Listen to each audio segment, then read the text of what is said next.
et salut, c'est Version Française, votre magazine de la mode, de la déco, du design, de la culture, du chic, quoi, à la française. Et ceux qui en parlent le mieux, ce sont les étrangers, non? Nathalie.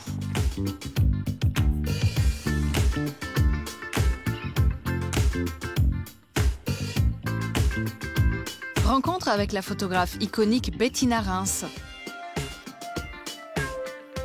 Balade dans un Paris pour musiciens de tout âge. Focus sur la culotte petit bateau must-have de notre enfance. Relève avec pailla et ses ciments colorés qui dépayseront vos intérieurs. Mais tout de suite, ces points de vue, un regard affûté sur les nouveautés stylées de la semaine. Chic, Version Française, c'est maintenant.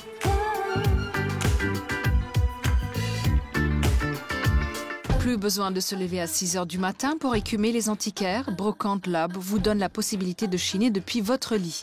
Allez-y les yeux fermés car ces deux passionnés de mobilier ont monté un marketplace garantissant qualité et originalité. Entre mobilier art déco, tapis ethnique enfilade scandinave, c'est à Ikea qu'on dit bye bye. Exit le musée, on vous propose aujourd'hui une vraie toile dans laquelle se balader, la maison de Giverny où a vécu Monet. Passionnés par le jardinage autant que par les couleurs, ces jardins sont conçus comme de véritables œuvres. En hiver comme en été, Giverny nous donne l'occasion de découvrir les inspirations du maître. Envoyer une idée chouette pour la planète par semaine, c'est le concept sympa et désintéressé de Idécologie. Newsletter gratuite et plein d'idées faciles pour voir la vie en vert, de tips do-it-yourself et de trouvailles conso alternatives. Idéco nous simplifie la vie et tout ça rien que pour nos beaux yeux. Émilie Marc est cette artiste dont les bracelets nous fascinent. Confectionnés entièrement à la main, à partir de matériaux bruts et naturels, ils reflètent la recherche très singulière de leur conceptrice. Célébration d'un amour pour le bois et la nature dans un esprit singulièrement contemporain. Idéal pour traîner vos petits poignets dans les vernissages branchés.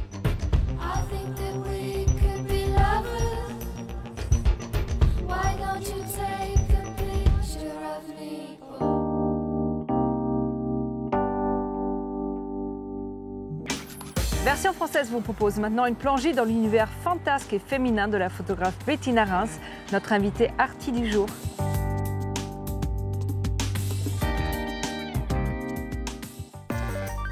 On l'a dit, provocante et insolente, Bettina Reims est surtout une femme libre. De la fin des années 70 à aujourd'hui, elle photographie des femmes, beaucoup de femmes. Mais aussi des personnes transgenres, des aveugles, des hommes. Toujours avec cette même maîtrise du corps, des couleurs, des ombres, cette justesse dans la distance entre le modèle et l'objectif. Il y a une recherche d'une image, d'une vision, d'un regard qui, chez Bettina, est très particulière parce qu'elle est à la fois formée par la culture classique et en même temps, elle regarde toujours 10 ou 20 ans en avant.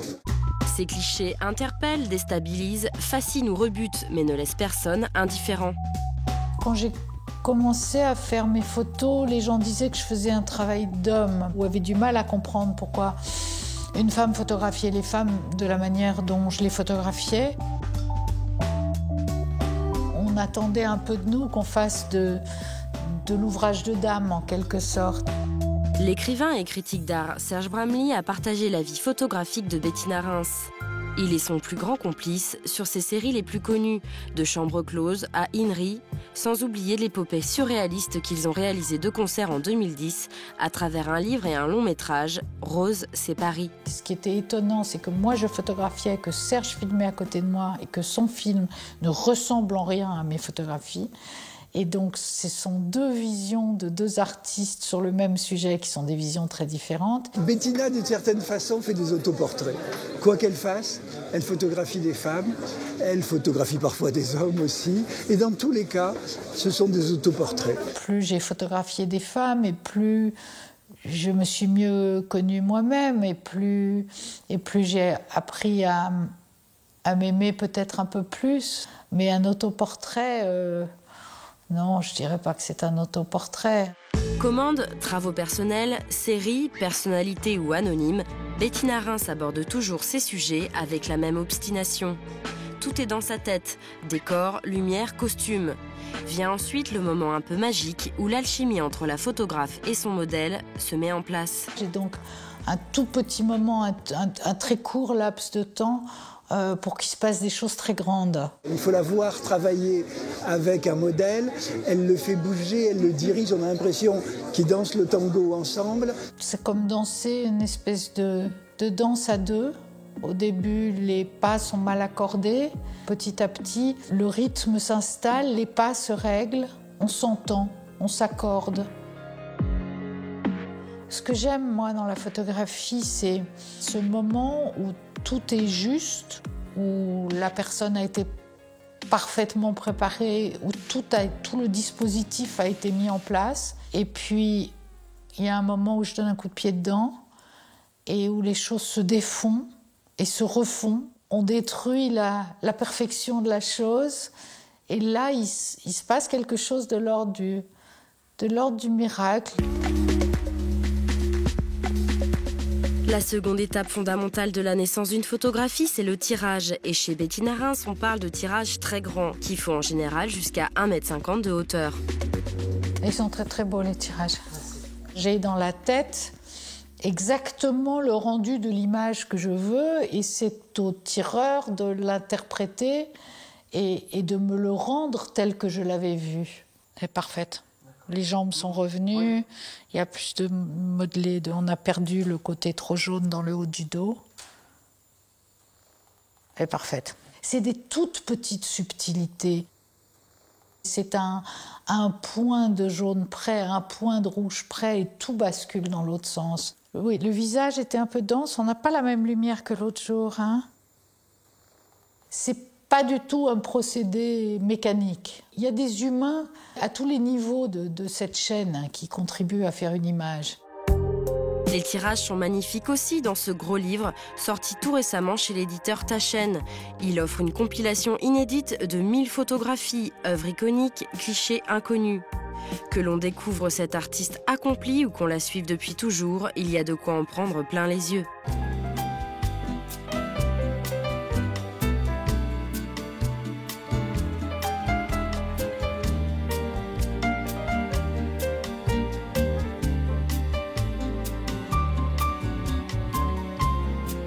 Bonjour Bettina Reims, merci de nous recevoir dans votre bureau, dans votre antre, dans votre studio, qui est assez incroyable. Merci, je suis ravie que vous soyez là. Bettina, vous avez dit un jour que du moment où vous avez pris en main une caméra, votre vie a pris du sens. Comment tout a commencé exactement ? Ça a commencé d'abord quand j'étais très jeune, à l'école. J'avais découvert que quand je m'enfermais dans la chambre noire, on ne pouvait pas me déranger. C'était tranquille. J'étais tranquille, j'allumais cette petite ampoule rouge et puis j'étais tranquille.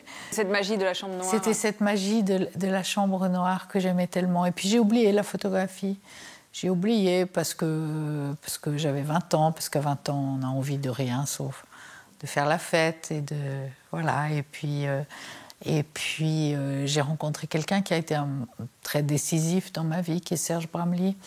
Et qui est un romancier avec qui j'ai vécu un moment et il me disait sans arrêt, chacun a quelque chose pour soi, chacun doit trouver son chemin et toi tu as quelque chose pour toi, il faut que tu le trouves. Et je me suis souvenue de cet appareil photo que j'aimais beaucoup, qui était une espèce de vieux Rolleiflex, et puis entre-temps je l'avais perdu.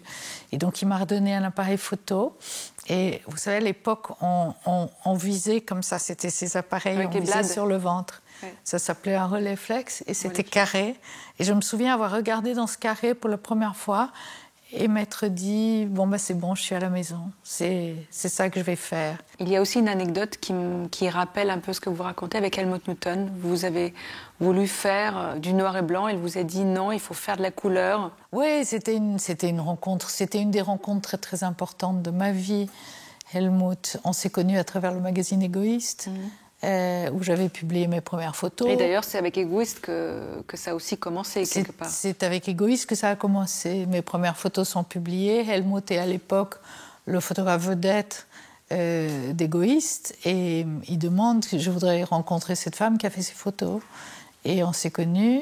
Et et il m'a pris sous son aile. Quand il était à Paris, on avait un rituel, pas tous les deux, mais chez eux et avec d'autres amis. On dînait chez eux le jeudi.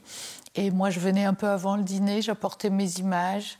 Et il les critiquait, il les commentait, souvent de manière un peu sévère. Il m'est arrivé de sortir de la rue de l'Abbé de l'Épée en larmes, souvent.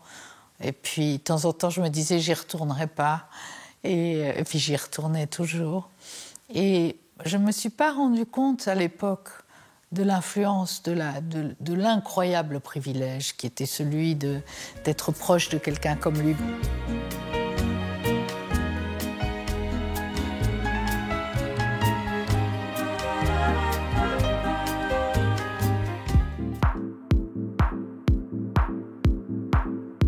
Paris pour, c'est votre rubrique dénicheuse de bons plans parisiens. Cette semaine, on a marché, couru, rampé, arpenté, cheminé, exploré, en quête d'un Paris mélomane. Paris rock, Paris danse, Paris chante, Paris swing.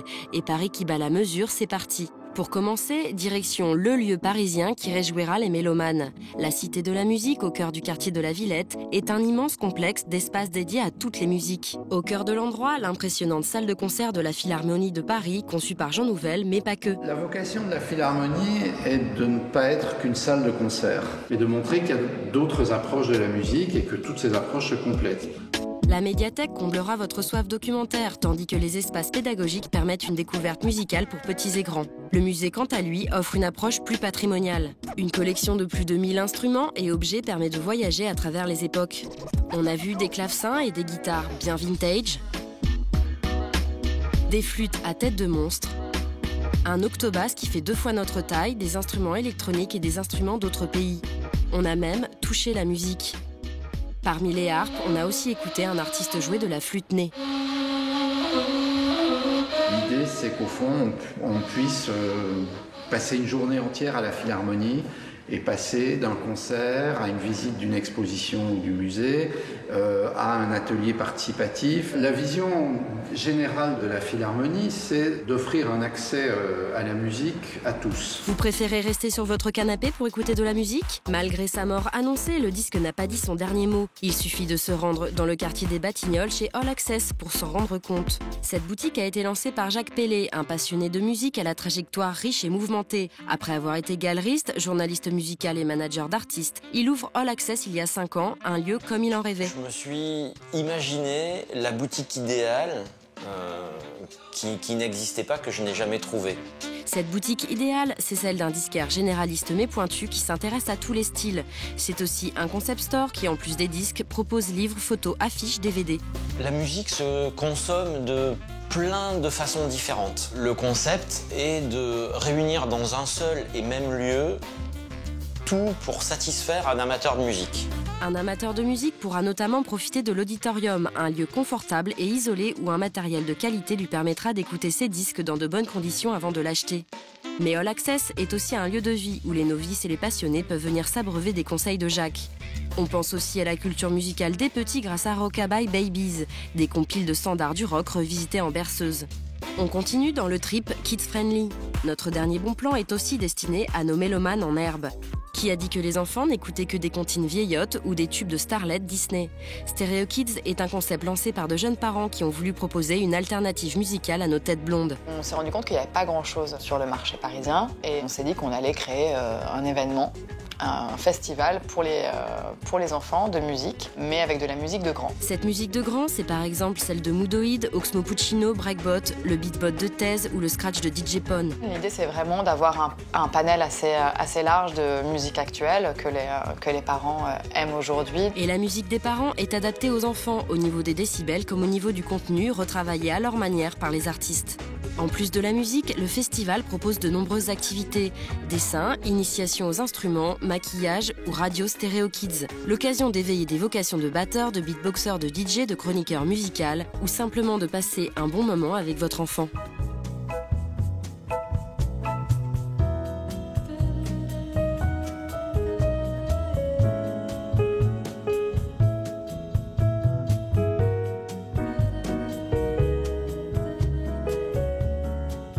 Tout à l'heure, on parlait de l'échange. Vous donnez quelque chose, vous recevez quelque chose en échange. C'est une histoire de confiance aussi. C'est beaucoup une histoire de confiance. C'est beaucoup une histoire de confiance. C'est comme un pacte. C'est un pacte qui est posé d'avance. Quand les gens franchissent cette porte, ou une porte, ils savent. Ils connaissent le nom du jeu. Et c'est un pacte que moi, je ne les trahirai pas. Ils le savent. Que je n'irai pas plus loin que là où ils veulent aller. Ils le savent aussi. Bettina, est-ce qu'il y a une rencontre qui vous a particulièrement marqué? Il y en a plein. Marguerite Duras, rencontre formidable, plus d'une rencontre d'ailleurs, je la photographiais souvent.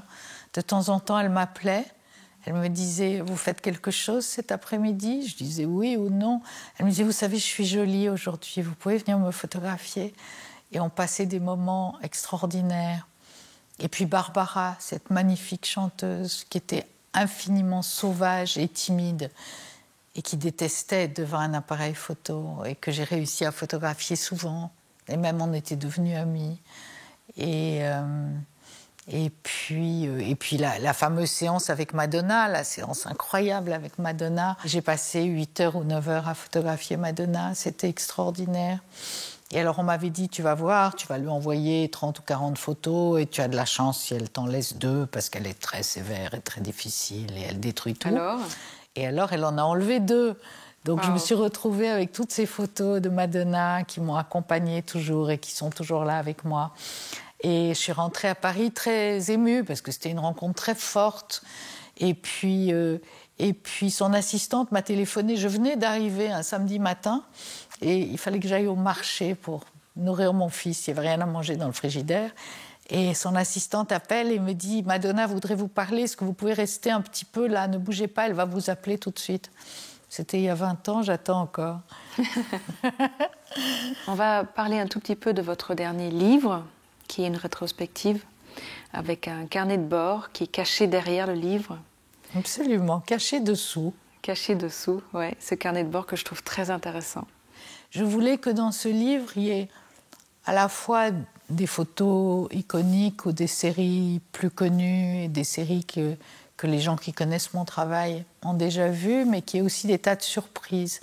C'est compliqué de faire un livre aussi gros dans lequel les gens ne s'ennuient pas. En général, on tourne 10 pages, 15 pages, et puis on se dit « oui, bon, ça va, je connais ». Et là, j'avais envie que ce soit autrement, qu'on passe d'une chose à l'autre, de la couleur au noir et blanc, des gens connus à des gens qui ne l'étaient pas. Nous, on a hâte de le découvrir, ce livre. Merci beaucoup, Bettina. Merci beaucoup.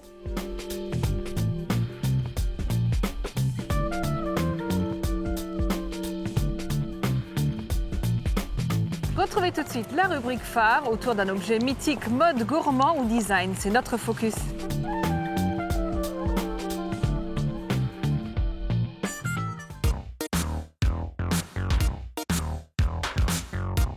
La culotte Petit Bateau est vieille de presque un siècle et pourtant elle ne prend pas une ride. Son secret ? C'est un univers joyeux et à la fois très exigeant.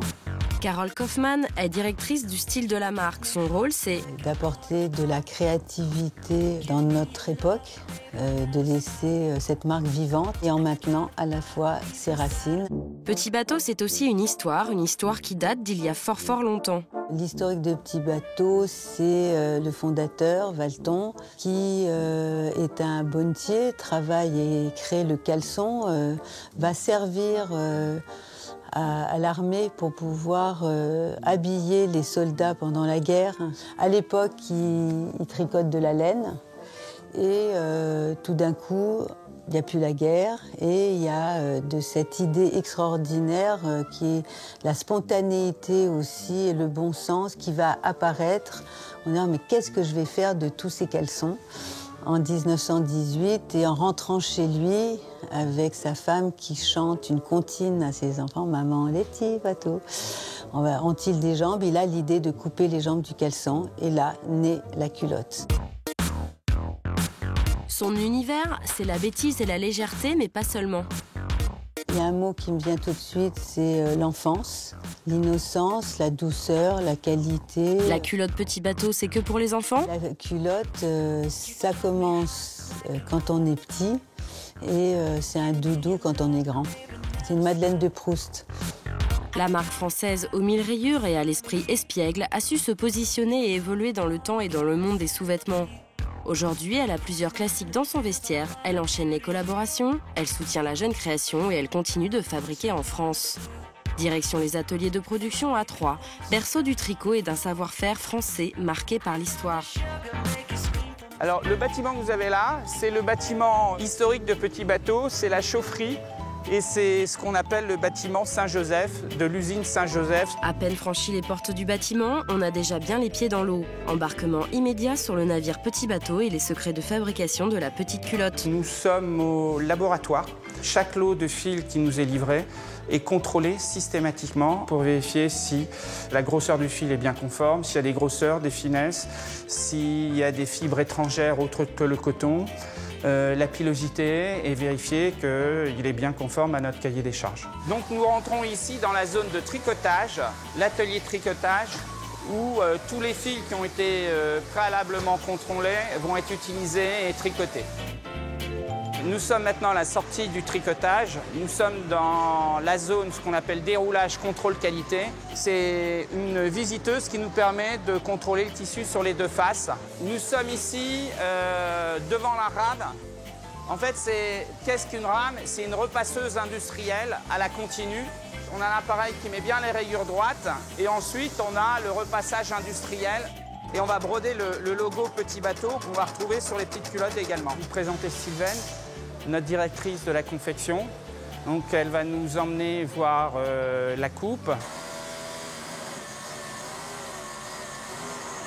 le colletage et un groupe où on monte des petites culottes.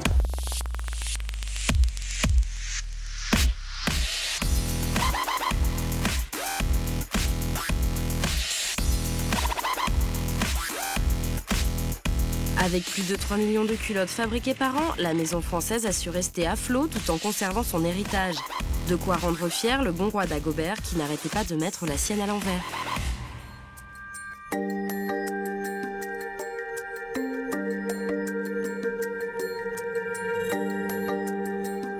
La relève du jour, c'est Baya, l'histoire de deux créateurs de carreaux de ciment, géométriques et graphiques, entre Paris et le Maroc.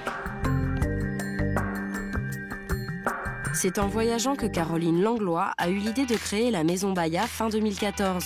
Baya, c'est une maison d'importation de carreaux de ciment nichée au pied de Montmartre. Caroline nous fait la visite. Bienvenue dans les bureaux de Baya à Montmartre. Je vous présente Moustapha, marocain qui vient fraîchement de débarquer à Paris après nous avoir énormément aidé sur ce projet. Baya habille des particuliers, mais aussi des boutiques, des hôtels, des restaurants. Entre motifs graphiques qui s'adaptent aux intérieurs urbains et d'autres plus orientaux, pour une allure bohème, ces carreaux s'adaptent à différents styles d'intérieur. Les carreaux de ciment, c'est un vieux matériau qui a été inventé au 19e siècle en France, dont la technique a été exportée dans les colonies, et notamment au Maroc, qui aujourd'hui est le premier producteur au monde. Je suis tombée amoureuse de cette technique et j'ai compris très vite que c'était un moyen assez facile de pouvoir s'exprimer et de pouvoir jouer la créativité à la fois dans une aspiration parfois orientale ou de créer des choses beaucoup plus contemporaines. La maison Baya, c'est un vrai mix de cultures. Les carreaux sont pensés et dessinés dans l'atelier de Caroline à Paris, avec une inspiration contemporaine et urbaine. La fabrication se fait au Maroc avec des artisans locaux. C'est un champ d'expression qui est très large, que ce soit des courbes, des choses plus rectilignes. On peut vraiment s'amuser à imaginer toutes sortes de motifs. Alors ce motif vert, on l'a intitulé Marrakech. Pourquoi? Parce qu'il est vraiment né d'un séjour à Marrakech au printemps, où Marrakech était encore assez verdoyant. Et on a voulu retranscrire à la fois cette caractéristique propre à l'architecture marocaine, qui est les éliges, qu'on retrouve notamment dans la Médersa, au Palais Baya par exemple, mais qu'on a voulu simplifier et moderniser avec des petits éléments ludiques tels que ces étoiles. Maison Baya propose plus de 150 motifs et 72 couleurs. Et si vous vous sentez l'âme créatrice, vous pouvez aussi composer vos propres carreaux. Mais alors Caroline, elles te viennent d'où toutes ces idées? Donc ça, c'est mon nuancier en fait.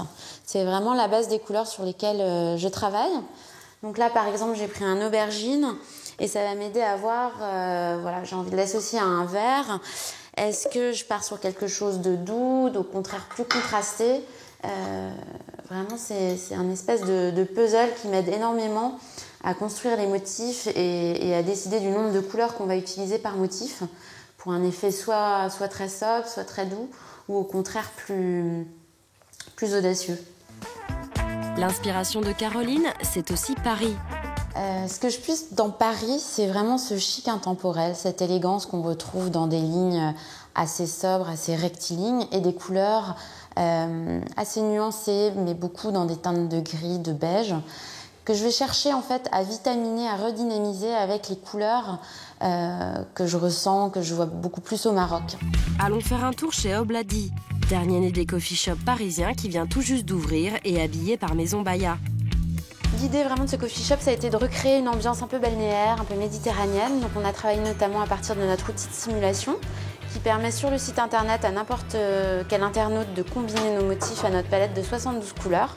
Et on est arrivé à ce résultat, donc qui combine le motif Casbah, qui ici est combiné à une couleur turquoise, qui donne un côté assez audacieux à ce carreau, qui donne vraiment du caractère à ce café. Il a notamment été beaucoup repris dans toutes les photos qu'on peut trouver sur Instagram sur le café.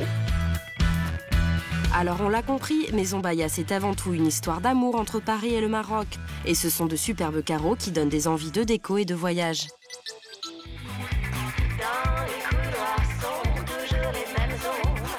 Version française est déjà finie, alors soyez chic toujours et retrouvez-nous la semaine prochaine. Bye!